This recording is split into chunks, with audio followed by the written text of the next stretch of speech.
Are you letting your background or appearance define how high you can rise?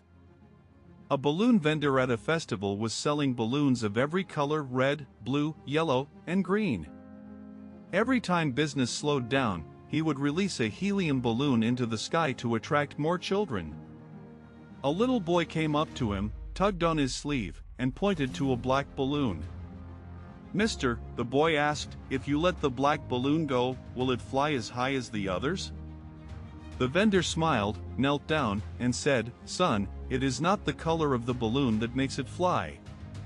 It is what is inside that makes it go up.